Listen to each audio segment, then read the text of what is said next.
Mr. Mayor, members of the Town Council, my name is Farhan Memon. I'm on the board of the Madany Islamic Center of Norwalk. And I thank you all for sitting through what is certainly a difficult evening.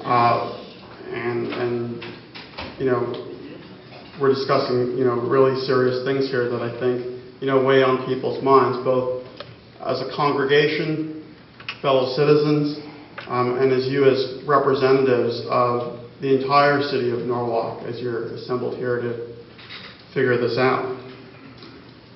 I want to first repeat again the comment that I made on Thursday night, is that the Norwalk Islamic Center is a congregation of local Muslims who live and work in Norwalk.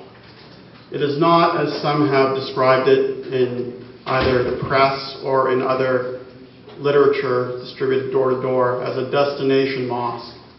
It is not meant to attract people from different towns like Stamford or Bridgeport or Monroe, because all of those places already have mosques for their people to go to. When people come to a mosque to pray 5 times a day, if they choose to do that, they need to go to a place that's close by. Otherwise, they cannot pray at the right time, as Muslims are required to do. If people are working in Norwalk and need to come to Friday prayers at a certain time, they will go to the closest place that's to them to do that. Similarly, people who live in work in Stamford at the Friday prayer time are not going to travel 30 minutes down the highway to go to a place, because they're not going to make prayers in time and they're going to miss praying. So once again, the mosque that we're building here is meant for the local residents of Norwalk who have been here for over 50 years and are looking to establish their own place of worship. I also would say that some people have said, well, what if your community grows? And my answer to that is that there will be other mosques in Norwalk to be built in other areas.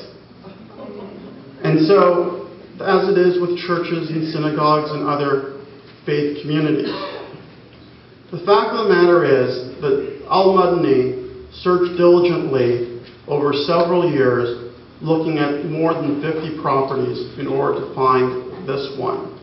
And it was challenging to find a property, both because there is not a lot of empty land in Norwalk, as well as the fact that we face challenges in terms of how buildings need to be oriented in order for us to practice our faith.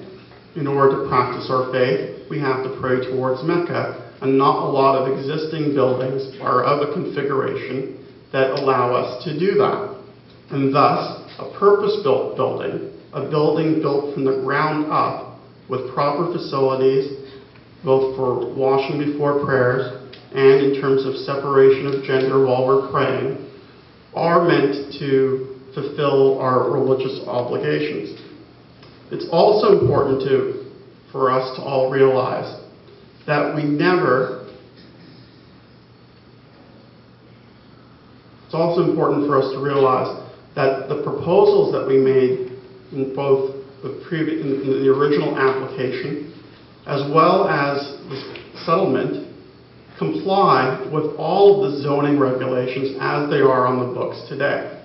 That's in terms of setback, in terms of size for the lot, in terms of the height, and all other requirements.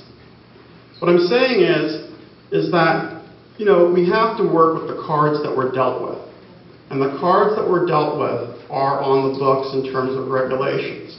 And we're not asking for special treatment, but what we're asking for is the same treatment as every other applicant gets before the zoning commission. And so, when research shows that other applicants were not asked for traffic studies, but we were, that when other applicants are asked to size their parking based on a formula, but we're being asked to use a different formula, or that when other applicants say that they will not use spaces concurrently and no other proof is required except for their word that they won't do so, but we're asking to prove up a negative, these are issues that we, notwithstanding RLUIPA, have issues with. And it's things that we pointed out to the Zoning Commission and to the staff time and time again as we went through the zoning application. And it's only when we were denied that we resorted to appealing to the courts to set aside the zoning ruling. And I might also add, for those of you who don't know, that when you're denied a zoning application, you only have 2 weeks in order to file an appeal. And the way that the court system also works is that you have to take all of your claims, be they local, state, or federal, to one court at one time.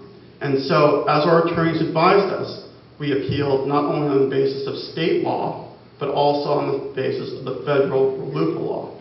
Now, people may differ as to whether the RLUIPA law is fair or not. I, for one, think that it protects religious organizations all across the country, and the Justice Department has backed that up by intervening in over 28 mosque cases around the country, and certainly dozens more of non-Muslim cases. And, you know, you can disagree and certainly challenge the constitutionality of it, as people have. But for now, it is the law of the land. It is on the books. And once again, we are not asking for special treatment, but the treatment that is accorded to us by the laws of the United States. I think, though, having said that, we certainly have listened to what the neighbors and the zoning commission have told us in terms of feedback of the property and our development proposal, both in terms of its size and amount of parking and the traffic. And it's because of that feedback, through negotiating with the commission and through its attorney, Mr. Coppola, that we agreed to make modifications, whether that was including more parking in the development, or reducing the size of usable area that we have. So in order to accommodate the more parking, we have to eliminate classroom space that would be used for religious education for children and adults. So, and then of course, you know, the issue of traffic and how that's handled through traffic calming measures. So there are a number of areas in which, you know, we feel that Al-Madany has listened to the community and their concerns, and to the zoning commission and its concerns, and have made accommodations accordingly. And we continue to believe that we can work with the city and the zoning commission to find other areas where we can find accommodation. And that may mean that if the Common Council decides to pass the resolution tonight, that we can talk about having a moratorium on building on the property. It may mean that we can talk about looking for alternative locations for the mosque to be built, if there are alternative locations to be found. But first we have to close this chapter of the litigation. We are under a court-imposed deadline where if we don't come to a settlement, litigation resumes with all of its costs and time and everything else. But I do think that under the leadership of Mayor Rilling and other common councilors, that we can work together and look at alternatives that exist. And that's my pledge to you all.